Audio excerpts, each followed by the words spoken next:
বিসমিল্লাহির রহমানির রহিম। আমি তিলাপ্রোজ, সহযোগী অধ্যাপক, দর্শন বিভাগ, মোহাম্মদপুর কেন্দ্রীয় কলেজ। আমি এখন ডিগ্রি তৃতীয় বর্ষের ষষ্ঠ অধ্যায় ষষ্ঠ পেপার বা পত্রের উপর লেকচারটি দিচ্ছি। ডিগ্রির যারা তৃতীয় বর্ষে আছো, তৃতীয় বর্ষে ষষ্ঠ পত্র, যেটার নাম হচ্ছে সাধারণ যুক্তিবিদ্যা, তার উপর লেকচারটি দিচ্ছি। তোমাদের এই লেকচার শোনার জন্য স্বাগতম জানাচ্ছি। আচ্ছা, তোমরা এখন ইতিমধ্যে তোমরা থার্ড ইয়ারের কিছু একটা লেকচার বা একটা লেকচার শুনেছ ষষ্ঠ অধ্যায়। আমি এখন দ্বিতীয় অধ্যায় সাধারণ যুক্তিবিদ্যা ষষ্ঠ পত্রের দ্বিতীয় অধ্যায়, সেটা নিয়ে আলোচনা করছি। সেটাই তোমাদের এখন জানার বিষয়, এবং পড়বে, জানবে, বই দেখবে আমার লেকচারটি শোনার পর। আমি লেকচারে বলছি যে প্রথম অধ্যায়টা শেষ হয়েছে। প্রথম অধ্যায় ছিল আমাদের যুক্তিবিদ্যার প্রকৃতি ও বিষয়বস্তু, এবং দ্বিতীয় অধ্যায় হচ্ছে ভাষা। ভাষা ইংলিশ হচ্ছে ল্যাঙ্গুয়েজ। ল্যাঙ্গুয়েজের আমাদের প্রাথমিক যে আলোচনা, সেখানে আমাদের হবে যে কি কি যে ভাষার প্রকারভেদ। এই অধ্যায়ে আমরা করব আমরা ভাষার প্রকারভেদ, ভাষার মৌলিক কাজ, ভাষার মৌলিক ভিত্তি, ভাষার আবেগময় শব্দের ভূমিকা এবং ভাষার ব্যবহার, ভাষার প্রকৃতি। মানুষ কি করে, মনের ভাব কি করে প্রকাশ করে, কিন্তু ভাষা দিয়ে। মানুষ তার মনের ভাবকে অন্যের কাছে প্রতীকের সাহায্যে প্রকাশের জন্য যে চিন্তা বা ধারণা প্রকাশ করে, তাই ভাষা। পপির মতে প্রতীকের সাহায্যে আমাদের চিন্তা ও ধারণার প্রকাশিত রূপই ভাষা। ভাষা সাধারণত দুই প্রকার। কি কি? প্রাকৃতিক ভাষা বা কৃত্রিম ভাষা। মানুষ উচ্চারিত ধ্বনি ও ধ্বনি সমষ্টি ছাড়া বিভিন্ন চিহ্নের সাহায্যে মানুষ যখন মনের ভাব প্রকাশ করে, তখন তাকে কৃত্রিম ভাষা বলে। অপরদিকে মানুষ স্বাভাবিকভাবে তার জন্মগত সহজাত প্রকৃতির মাধ্যমে যে ভাষা ব্যবহার করে, সেটা হচ্ছে প্রাকৃতিক ভাষা। ভাষার বিভিন্ন ধরনের ক্ষমতা রয়েছে, যেমন প্রকাশনী এবং নির্দেশক। আমরা প্রকৃতিতে বিভিন্ন ধরনের চিহ্নের মাধ্যমেও কিন্তু আমরা ভাষার ব্যবহার করতে পারি। যেমন পতাকা দেখে আমরা কি করতে পারি, যে কোনো একটি পতাকা দেখে বলতে পারি আমাদের জ্ঞানের সাহায্যে যে সেটা কোন দেশের পতাকা। তাহলে মানুষ কিছু না বলেও পতাকাটা দেখিয়েও তার মনের ভাব প্রকাশ করতে পারে, সে বাংলাদেশি। আচ্ছা, বাংলাদেশি বা যে কোনো দেশি। যে বাংলাদেশের পতাকা থেকে আমরা যদি কোনো জায়গায় নিয়ে যাই, ভাষা প্রকাশ ছাড়াও যারা চেনে তারা বলে দিবে যে এটা বাংলাদেশের পতাকা। এখন তোমাদের পর্যায়ক্রমে যে ভাষাকে আমাদের কিছু কিছু তোমরা আগে জানো, যারা first year, second year, third year করেছো। ফার্স্ট ইয়ার, সেকেন্ড ইয়ারও হয়তো এই নমুনাই পরীক্ষা হয়েছে আমি মনে করি, যেটা হলো যে অতি সংক্ষিপ্ত প্রশ্ন 10টি, সংক্ষিপ্ত প্রশ্ন 20 নাম্বার, ওইখানে অতি সংক্ষিপ্ত প্রশ্ন 10টি, 10 নাম্বার, সংক্ষিপ্ত প্রশ্ন 20টি, 20 নাম্বার 5টি, এবং রচনামূলক 5টি, 10 নাম্বার করে 50 নাম্বার এভাবে। আর 20 নাম্বার হলো টিউটোরিয়াল, যেটা আমাদের নিজস্ব ইয়েতে হাতে থাকে, যে টিচারদের যেইখানে তোমরা করছো বা যেই সাবজেক্টের বিষয়ে করছো সে তাদের আন্ডারে বা তাদের ইয়েতে আয়ত্তে থাকে। আর এখন আমরা যে জাতীয় বিশ্ববিদ্যালয়ে যে পরীক্ষাগুলো হচ্ছে, সেগুলোর থেকেই আমরা বলছি যে তোমরা অতি সংক্ষিপ্ত যে প্রশ্নগুলো আমাদের নিয়মিত এসে থাকে, এবং সেইগুলো পড়লে কিন্তু তোমরা কিছু সংক্ষিপ্ত এবং রচনামূলকেরও কিছু ধারণা পেয়ে যাবে।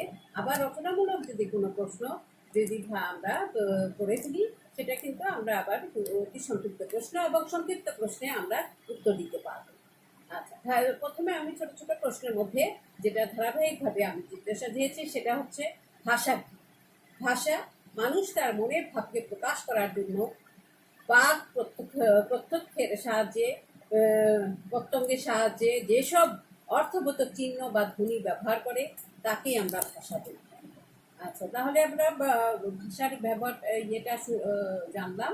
ভাষা কি, ভাষার সংজ্ঞা কি, ভাষা বলতে কি বুঝো, যেটাই প্রশ্নে আসে সেটাই তুমি এখানে দিতে পারো।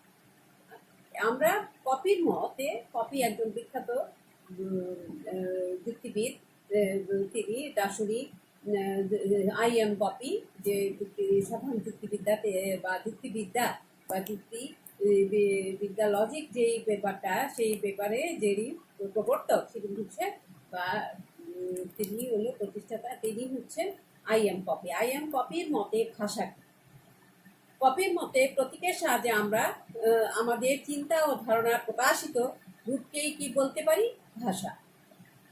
ভাষা কত প্রকার ও কি? তাহলে আমাদের ভাষার প্রকারভেদ। ভাষা দুই প্রকার, কি কি? ভাষার আমাদের দুই প্রকার, যথা প্রাকৃতিক ভাষা ও কৃত্রিম ভাষা। আমি আগেই বলেছি যে যেটা আমাদের প্রাকৃতিকভাবে সহজাত জন্মগতভাবে যেই ভাষা ব্যবহার করি বা আমরা শিখে থাকি বা জন্মের পর থেকে, সেটাই হচ্ছে প্রাকৃতিক ভাষা। আর কৃত্রিম যে কোনো চিহ্ন বা প্রতীকের সাহায্যে আমরা কোনো কিছু যখন বুঝি, জানি, অভিজ্ঞতার মাধ্যমে সে আমরা এটা জানতে পারি, এই প্রতীকগুলো আমরা আস্তে আস্তে আয়ত্ত করে ফেলি আমাদের জীবনে, সেগুলোই হচ্ছে কৃত্রিম ভাষা। চিহ্ন বা সংকেত, চিহ্ন বা সংকেত, তোমরা নাম শুনেছো সংকেত, চিহ্ন, কোনো কিছু সংকেত, যেমন গাড়ি হর্নের, গাড়ি থামার শব্দ, সংকেত। তোমরা যদি রাস্তায় বের হও, দেখবে সবুজ, হলুদ এবং লাল বাতি, সেই বাতিগুলো কিন্তু তোমাদের মধ্যে আয়ত্তে এসে গেছে বা তোমরা মানে অভিজ্ঞতায় জানো যে কোনটার কি সংকেত, কোনটা কি বোঝায়, যে সে লাল বাতি কি বোঝায়, হলুদ বাতি কি বোঝায়, সাদা বাতি কি বোঝায়, নীল বাতি কি বোঝায়। আচ্ছা, চিহ্ন বা সংকেত। চিহ্ন হচ্ছে ভাষার একটি অমূর্ত রূপ, মূলত যা মানুষের অভিজ্ঞতায় প্রতিনিধিত্ব করতে পারে, তাকেই যুক্তিবিদগণ চিহ্ন বা সংকেত বলে অভিহিত করেছেন। ঠিক আছে, যেখানে আমি আবারও বললাম যে অভিজ্ঞতার সাহায্যেই কিন্তু তুমি জেনে নিয়েছো যে রাস্তার ইয়েটাই, আমি উদাহরণটাই দিচ্ছি, রাস্তার বাতিগুলো যেগুলো গাড়ি থামার, গাড়ি চলার এবং বন্ধ হওয়ার যে যে শব্দ চিহ্নগুলো দেখা যায়, তাহলে আমরা অভিজ্ঞতার সাহায্যেই সেগুলো বুঝে নিয়েছি এবং আমরা জানি যে কিভাবে এই সংকেতগুলি ব্যবহৃত হচ্ছে। আমরা তখন মুখের ভাষা ছাড়াই আমরা সবকিছু সেই কাজগুলি সম্পন্ন করতে পারি। ভাষার তিনটি মৌলিক কাজ কি? ভাষার তিনটি মৌলিক কাজ হচ্ছে ভাব পরিবহনকারী কাজ, প্রকাশনী কাজ, নির্দেশনা কাজ। ভাষার কার্যাবলীকে কপি কয় ভাগে ভাগ করেছেন ও কি কি? Copy, IM. কপি, আবারও বলছি যে আই.এম. কপি বিখ্যাত যুক্তিবিদ, দার্শনিক। ভাষায় কার্যাবলীকে কপি তিন ভাগে ভাগ করেছেন, যথা কি কি কি? ভাব পরিবহনী কাজ, প্রকাশনী কাজ এবং নির্দেশনী কাজ। ভাব পরিবহনী কাজ, তাহলে ভাষার কি বলেছেন যে কার্যাবলীকে তিন ভাগে ভাগ করেছেন, ভাব পরিবাহী কাজ, প্রকাশনী কাজ এবং নির্দেশনা কাজ। আমরা এখন উইটগেনস্টাইন, একজন বড় দার্শনিক, তিনি ভাষার কাজকে কিসের সাথে তুলনা করে? উইটগেনস্টাইন ভাষার কাজকে ক্রিয়াঙ্গন বা ক্রিয়ানুষ্ঠানের সাথে তুলনা করেছেন। ভাষা আমাদের অনেক উপকার করে থাকে। ভাষার নির্দেশাবলী, নির্দেশমূলক কাজ কি? কোনো কাজ করতে গিয়ে প্রণোদিত কাজ করা কিংবা কোনো কাজ করা থেকে বিরত থাকার ক্ষেত্রে ভাষার আমরা কি করতে পারি? ব্যবহারই আমরা ভাষার নির্দেশামূলক কাজ করতে পারি। আচ্ছা, ভাষার পরিবাহী কাজ কি? ভাষার পরিবাহী কাজের মধ্যে আমরা বলতে পারি ভাষার মাধ্যমে আমরা আমাদের মনোভাবকে প্রকাশ করি এবং ভাষাই আমাদের মনোভাবকে অন্যের কাছে পৌঁছে দেওয়ার সাহায্য। এটি ভাষার ভাব বা তথ্য পরিবাহী কাজ। কপির মতে ভাষার আবেগময় শব্দ ভাষাকে কি করে তোলে? কপির মতে ভাষার আবেগময় শব্দ ভাষাকে ভাবরঞ্জিত, রোমান্টিক ও কাব্যিক করে তোলে। ভাষার প্রকাশনী ক্ষমতার মাধ্যমে কোন বিষয় সম্পর্কে আমরা জানতে পারি? ভাষার প্রকাশনী ক্ষমতার মাধ্যমে আমরা আমাদের ভাবাবেগ বা অনুভূতি প্রকাশিত হয় সেটা জানতে পারি। ভাষার উদ্দেশ্য কি কি? ভাষার উদ্দেশ্য হলো শব্দার্থ সৃষ্টি করা, বৃদ্ধি করা, অর্থ স্পষ্ট করা, শব্দের ব্যর্থকতা অপসারণ করা এবং তাত্ত্বিক আমাদের ব্যাখ্যা প্রদান করা। অপরদিকে আমরা আরো বলতে পারি যে ছোট ছোট ছোট ইয়েগুলো আমাদের যে প্রশ্নগুলোর মধ্যে আমাদের আছে, সেগুলো আমাদের যে আবেগাত্মক ভাষা কে বলে, যে কে কাকে বলে বা কি বলে। আবেগাত্মক ভাষা, যে ভাষার ব্যবহার কোনো আবেগ বা অনুভূতি সৃষ্টি হয়, তাকে আবেগময় ভাষা বলা হয়ে থাকে। আমরা এখন কপির মতে বৈজ্ঞানিক উদ্দেশ্যে পরিচালনার ভাষায় কোন শব্দ ব্যবহার করা হয়?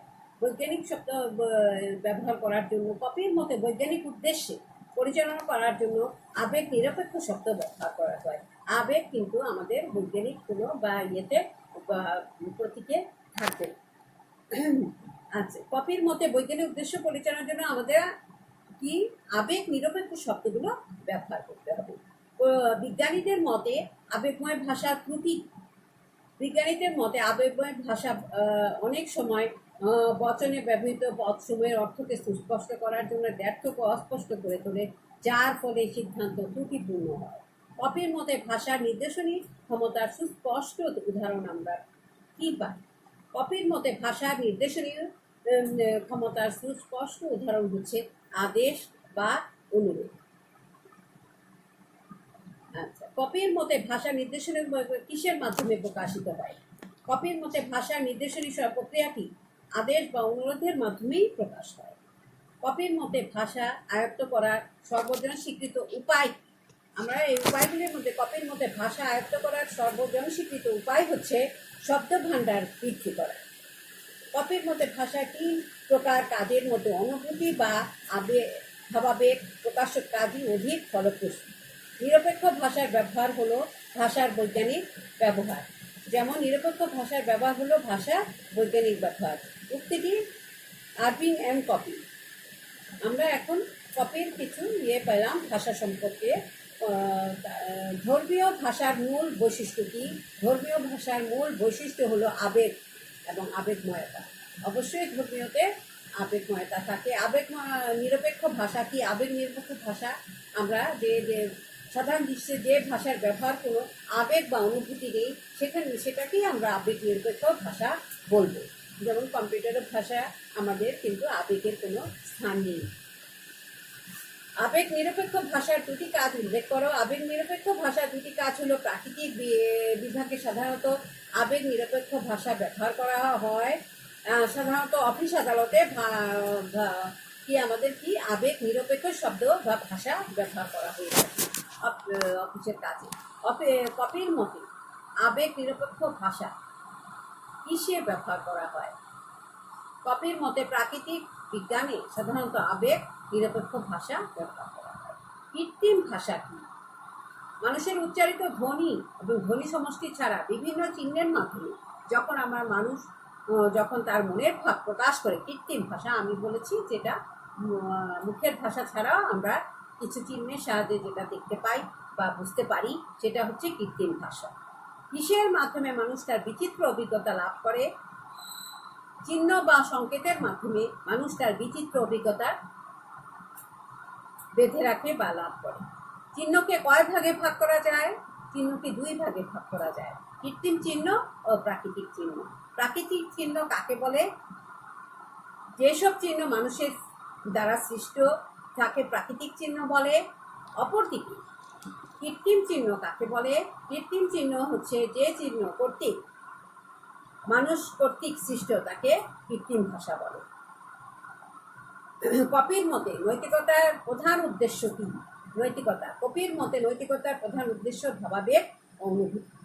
ভাবাবেগ এবং অনুভূতি হচ্ছে নৈতিকতার প্রধান উদ্দেশ্য। ভাষার উদ্দেশ্য কাজের নির্দেশনের কাজের 2টি উদাহরণ দাও। নির্দেশনী কাজে, ভাষার নির্দেশনী কাজের 2টি উদাহরণ হচ্ছে আদেশ এবং অনুরোধ। কপির মতে ধর্মীয় ভাষার মূল বৈশিষ্ট্য কি? ধর্মীয় ভাষার মূল বৈশিষ্ট্য হলো আবেগময়তা। নৈতিকতার প্রধান উদ্দেশ্য আমাদের কি কি আছে, বা যেভাবেই আমাদের প্রশ্ন আসে উত্তর একই লাইনের মাধ্যমেও দেওয়া যায় বা 2-1 লাইনে, এর বেশি না। নৈতিকতার প্রধান উদ্দেশ্য হচ্ছে ভাবাবেগ অনুভূতি। ভাষা হচ্ছে মানব দেহের প্রকৃতি আর আয়না। উক্তিটি কার? ভাষা হচ্ছে মানব দেহের প্রকৃত আয়না। মানব দেহের ভাষা দিয়ে মানুষকে চেনা যায়, বোঝা যায়। আচ্ছা, ভাষা হচ্ছে মানবতার প্রকৃত আয়না, মানব মনের বা মানবের প্রকৃত আয়না। উক্তিটি যা লাইবনিজ একজন বিখ্যাত যুক্তিবিদ, তিনি এই জিনিসটি বলেছেন। আমরা এখন ভাষার কিছু ব্যবহার পেলাম, ছোট ছোট ইয়ের সাহায্যে, ছোট ছোট প্রশ্নের দিয়ে উত্তর আমরা খুঁজে পেলাম।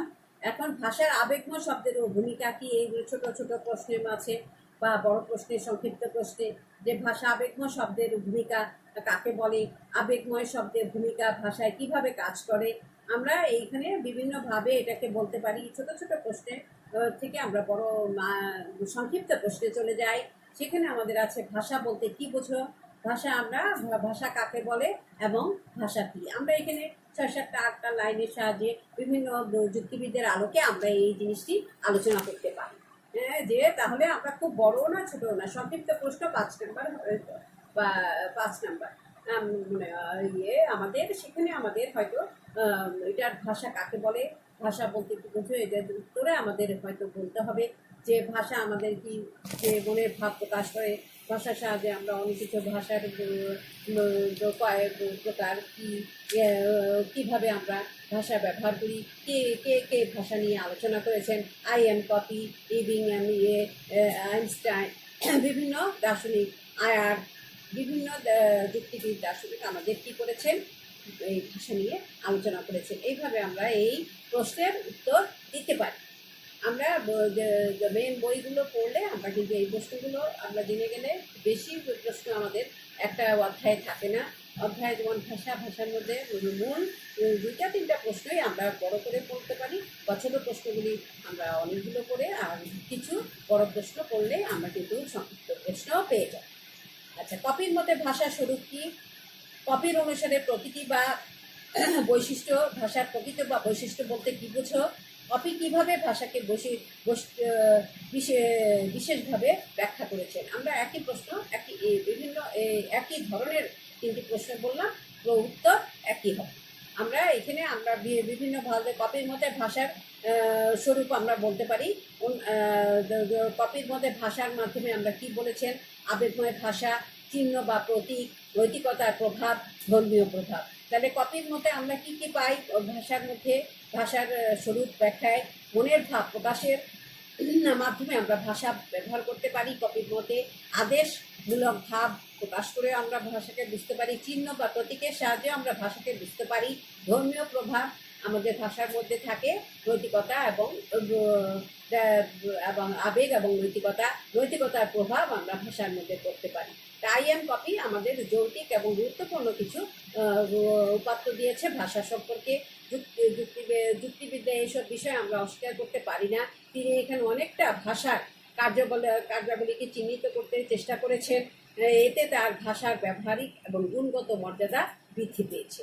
আমরা এরপরে 2-একটা প্রশ্ন আমি যাই, ছোট বড় প্রশ্নই মনে করো, বা তুমি সংক্ষিপ্ত প্রশ্ন, সংক্ষিপ্ত নয়।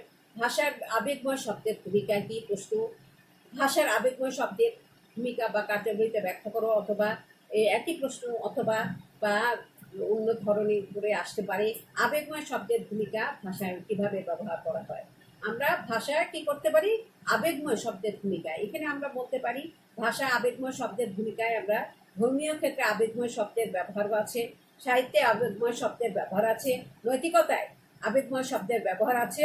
আমরা তাহলে ভাষার দ্ব্যর্থকতা এবং স্পষ্ট করে তুলতে পারি আমরা এই বিভিন্ন সাহায্যে, আবেগময় মানে অনুভূতি, এইগুলো আমাদের ব্যবহারের মাধ্যমে। এরপরে আছে আমাদের আবেগ নিরপেক্ষ ভাষার সংজ্ঞা দাও, অথবা আবেগ নিরপেক্ষ ভাষা কি? আবেগময় নিরপেক্ষ ভাষা বলতে কি বোঝায়? আমরা এখানে 3টি প্রশ্ন একই ধরন 3ভাবে বলা হয়েছে, উত্তর একই। আমরা এখানে আবেগ নিরপেক্ষ শব্দ, ভাষার ভাব পরিবাহী কাজ হলো তথ্য প্রদান করা। ভাষার আবেগ নিরপেক্ষ শব্দের প্রয়োগ ও ব্যাখ্যার ভুল কিছুই নেই।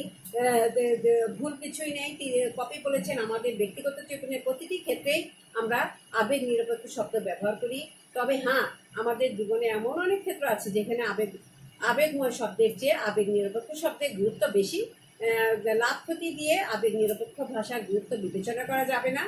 বাস্তব ভিত্তিক তথ্য অনুসন্ধান করার জন্য আবেগ নিরপেক্ষ শব্দ ব্যবহার করা হবে। সেটা আমরা তো অফিস আদালতে বা বিভিন্ন জায়গায় আমাদের ব্যবসায়িক কাজে আমরা আবেগ নিরপেক্ষ শব্দই ব্যবহার করে থাকি। চিহ্ন বলতে কি বোঝে? ভাষার ব্যবহার চিহ্নের ব্যবহার আছে কি, বা সংজ্ঞা দাও। ভাষার চিহ্নকে সংজ্ঞায়িত করো। ভাষার চিহ্নকে আমরা ভাষার চিহ্ন বা ভাষা অন্যের কাছে যখন কোনো প্রতীক দ্বারা প্রকাশ করা হয় তখনই সেটাকে আমরা প্রতীক মনের ভাব প্রকাশ করে সক্ষম হই। তখন ওইসব প্রতিকায়িত ভাষা এক ধরনের চিহ্ন বা বলে বিবেচিত হয়। তাহলে সাইন বা সিম্বল এগুলো এক ধরনের ভাষা বলে গণ্য করা হয়। আমরা এখানে সাইন বা সিম্বল যদি কিন্তু একই ধরনের বলা হয়, যদি যদি শ্রোতাকে বোঝাতে সক্ষম না হয় তবে তার ভাষা অন্যভাবে ব্যবহার করা হয়। আমরা এখন সাইন আমরা কি আমাদের আমরা ট্রাফিকের ক্ষেত্রে বিষয়টি আমরা বলে দিতে পারি। যেমন আমাদের কি গাড়ি থামার নির্দেশ দেয়, কি দেয়, সবুজ বাতি, এবং আর আমাদের যখন আমাদের হলুদ বাতি দেখা যায় রাস্তায় তখন সেটাকে আমরা কি বলি? আমরা গাড়ি ছাড়ার শব্দ।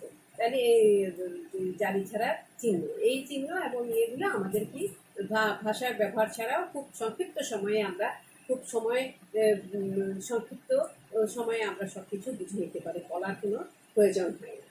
আচ্ছা, আবেগ নিরপেক্ষ ভাষার মূল ব্যাখ্যা করো। আবেগ নিরপেক্ষ ভাষার মূল্যায়ন তুলে ধরো।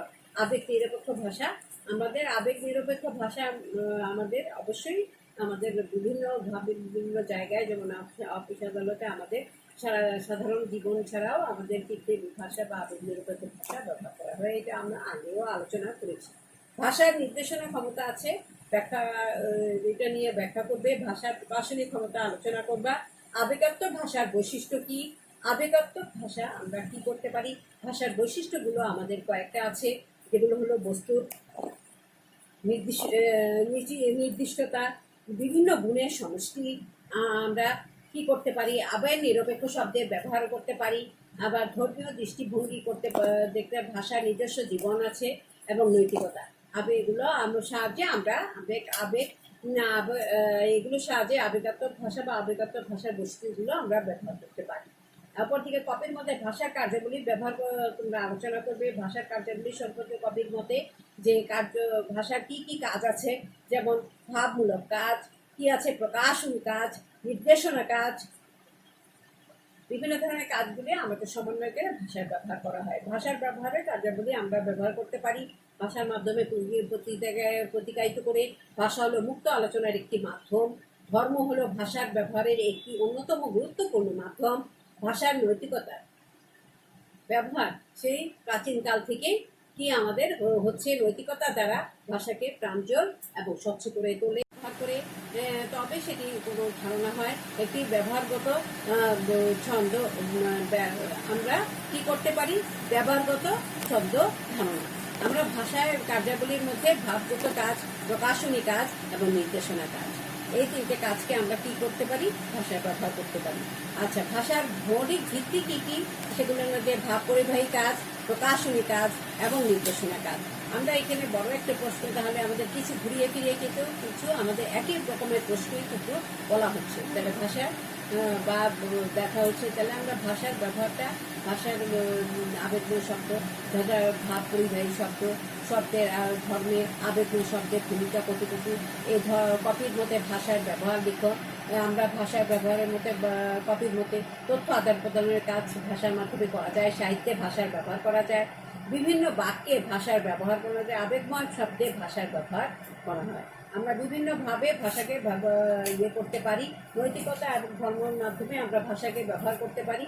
আমরা ভাষার ব্যবহারের মধ্যে ভাষার আরেকটি গুরুত্বপূর্ণ আমাদের যে আছে, যে ভাষার ব্যবহারের মধ্যে আমাদের আরেকটি গুরুত্বপূর্ণ আছে, যেটা হলো আমরা বলতে পারি ভাষার রূপ। বিভিন্ন প্রকার ভাষা, বৈজ্ঞানিক ভাষা, আবেগধর্মী ভাষা এবং আবেগ নিরপেক্ষ ভাষা।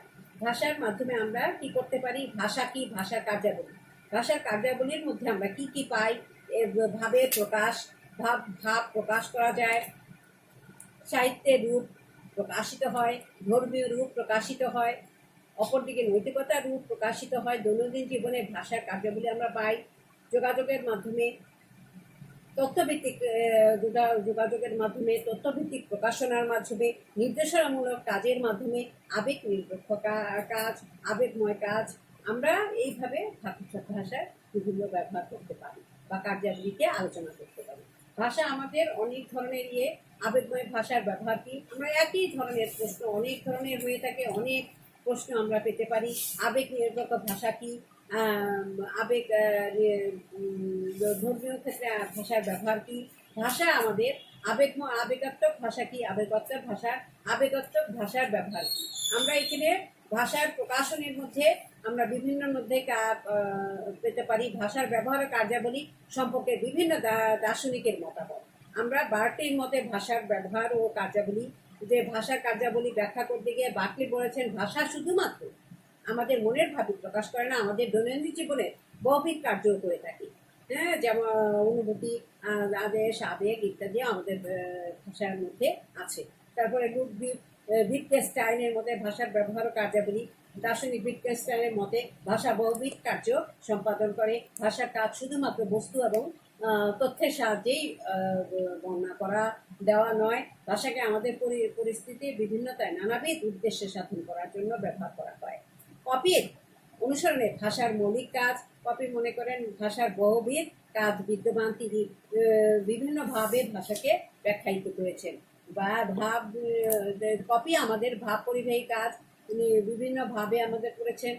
উদাহরণস্বরূপ সব স্তন্যপায়ী মানুষ মায়ের দুধ পান করে কাক হলুদ পাখি এই বচন দুটিকে কপির মতানুসারে দুই ধরনের ভাব প্রকাশিত হয়।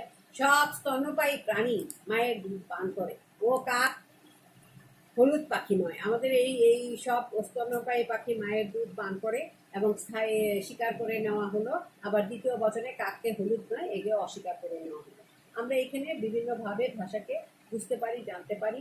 আবার প্রকাশনী কাজ আমাদের প্রথমত কবি যখন কাউকে না জানিয়ে সংগোপনে কবিতা রচনা করেন তখন নীরবে নিজ নিজ প্রার্থনা করেন।